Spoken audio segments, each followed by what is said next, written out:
Hey, this is Notser, and I want to talk about something interesting that happened today. As you know, 0.6.2 is coming at some point in the near future, right? Well, apparently a wargaming or an English community contributor, either way, a participant for wargaming staff have suggested the patch is coming next week. Now, depending on your day or your region release, that dictates whenever you'll see it.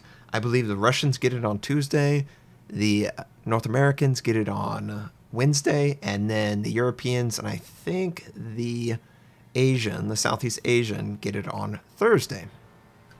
So what is 0.6.2 going to be introducing to the game? Well, it's going to be introducing those two maps, Haven and Ring. I have not heard anything that would suggest otherwise. The maps have been successful for all intents and purposes. That would suggest it's coming in the patch.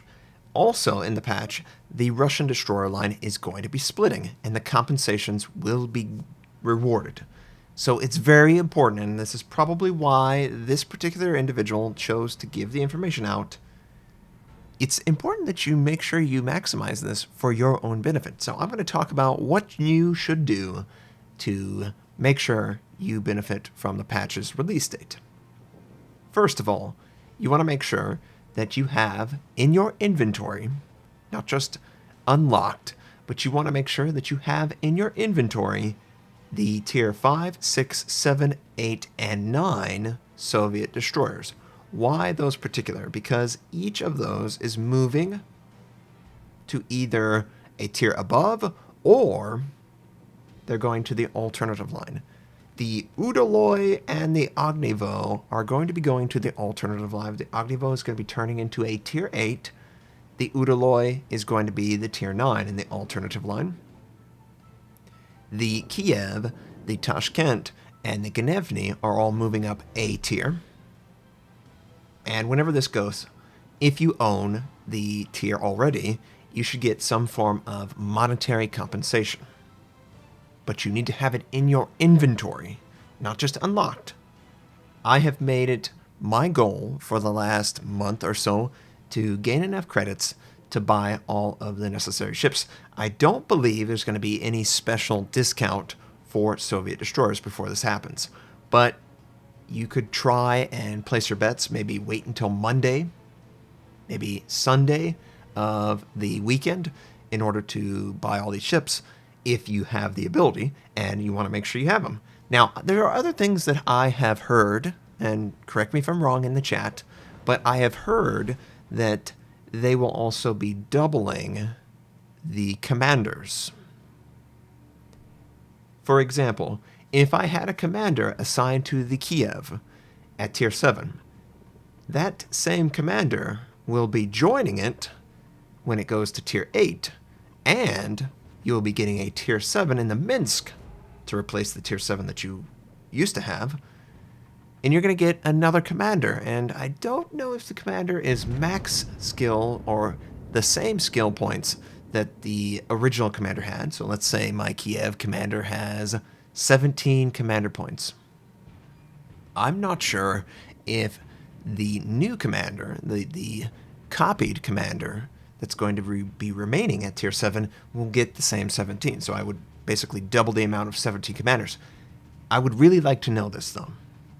How did it work for you whenever this occurred for the Japanese destroyers? Because this is very important. I have not heard any dissenting remarks that, oh no, it worked terribly, we're never going to do that again. I think they're going to do exactly what they did for the Japanese destroyers. So just confirm this for me, and I will obviously update this with the new video or whatever. I just want to make sure that everyone is ready to benefit from this changeover. Now, what are we getting in the Soviet destroyer line? Well, they're going to be buffing the damage output slightly, and I don't know why. They're basically going back to the pre-nerfed gun systems that the Soviets had way back. Most of you probably were not even aware of the game. That's how far back it really is. This was when the Kiev was a monster, absolute monster. It was by far the strongest tier 7 ship in the game. And that's saying something when you see the Belfast, the Scharnhorst. I mean, there's a lot of tier 7s that have come into existence that just didn't exist back then. So the whole line pretty much is getting a buff in damage output. That is safe to assume. You're also going to be getting a couple changes. The alternative line, the commonality is that they can equip defensive fire. Now, defensive fire doesn't really help in a meta on the North American server where CVs are an endangered species. I mean, it's very rare to see them, but if you were to go to the European, or maybe even the Russian, I don't know enough about the Russian, but if you were to go to a server that had way more CV involvement, this could work out pretty well, right? You could be a very effective defensive fire platform for your team. That's why I run it with my, well, part of the reason why I run defensive fire on my American destroyers is because of who I am. And some people are going to go, oh, Notser, don't be silly. Nobody has ever targeted you before. I think I get targeted because people recognize me. And aircraft carriers are notorious for targeting. I mean, I would target. I'm going to take out either the best class, the best ship, the best player on the enemy team. Isolated targets, destroyers are notorious for being isolated. So a lot of times the aircraft hover overhead. Defensive fire is at least something to make them think twice. And that's probably going to be the same case for these. So the Ognivo, the Udaloy, and, what is it then? Let's look up this Soviet destroyers, World of Warship editions. Let's see. Tech tree changes. Oh, it goes right to it. So this is going to be the Grozovo. That's going to be the AA spec. It used to be notorious. It was very, very strong. They've nerfed it pretty much into the ground. It's not going to be quite as ridiculous. It's still going to be probably the best destroyer for AA protection. But it's not going to be competing with cruisers. I mean, that was ridiculous, right? So those three ships will have defensive fire. That is the unifying trait of the Soviet destroyers and the alternative line. Now, nobody's going to get the tier 10. You're going to have to earn that. But if you have the Udaloy, the Ognivo, you're going to have those ships, and make sure you buy them before you have the patch come out, so you can just start on the Grozor. You will have to work through the Udaloy, but who cares? The Udaloy is a fantastic ship.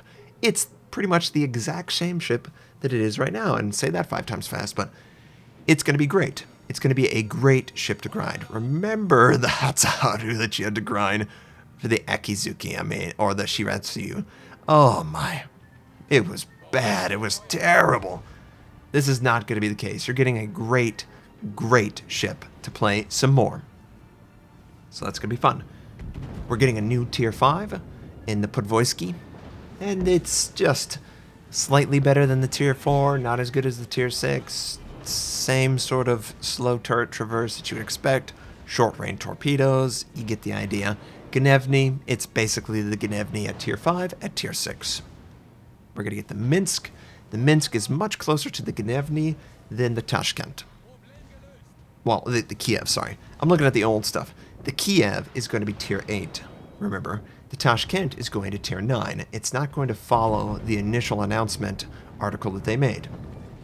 But the Minsk is much more like the Gnevny than the Kiev. It's actually basically a Leningrad. Its torpedoes are but its guns are pretty good. I enjoyed the Minsk. I will talk about the Minsk, of course. The gun systems are changing. There's a couple things that are changing since the version I got, so obviously we're going to have to recover this, and oh man, I have to play more Soviet destroyers. Oh, I don't know if I can do it. I mean, they're just so fun. But really, it's going to be great. Again, the Minsk at tier 7, the Kiev at tier 8. We all know what the Kiev is. It's a great, great ship. It's going to be even better with the buffs. Appreciate it. And global buffs, I'm not talking about just the Kiev. The Kiev itself is basically getting more health, which is, I mean, I'm not going to complain, but I don't know that it was that dominant at tier 7 after all the changes, that it's just perfect in every way. I really don't believe that, but hey, that's okay. Tashkent. Oh man, I'm worried about the Tashkent going to tier 9. Just because it wasn't really that impressive at tier 8 before getting the changes. Now it's going to be able to benefit from rate of fire, which will be nice. I think, obviously, that'll be great. But I didn't really see a lot of changes towards it outside of the global changes. And, we'll just have to see, right? That's the real important thing about this process. But make sure, maximize the experience. When the Soviet destroyers come out with the patch, you want to make sure that you have as many as you can. Now, some of you might be asking, well, Notser, which one should I buy? Which one am I going to get the most out of? That's a pretty good question. And I don't know that I can really answer that as fair as I would like. Pretty much all of the ships are just moving up a little bit. If they're changing, the Ognivo probably changes the most. It's going from a tier 6 to a tier 8 in the alternative line. But it's not really a super sexy ship, right? It's okay. There are plenty of ships that are better. Kiev, Udaloy, Hobodovsk, Minsk even I think is going to feel better than the Ognivo. Just because a tier 8, 4 guns is really low, really lacking, and they're not adding any more, at least not what I've seen. But either way, it's going to be great. Getting more Soviet destroyers is never a bad thing because they're fun to play. I hope everyone enjoyed this. I hope everyone has a fantastic day, and I'll catch you next time.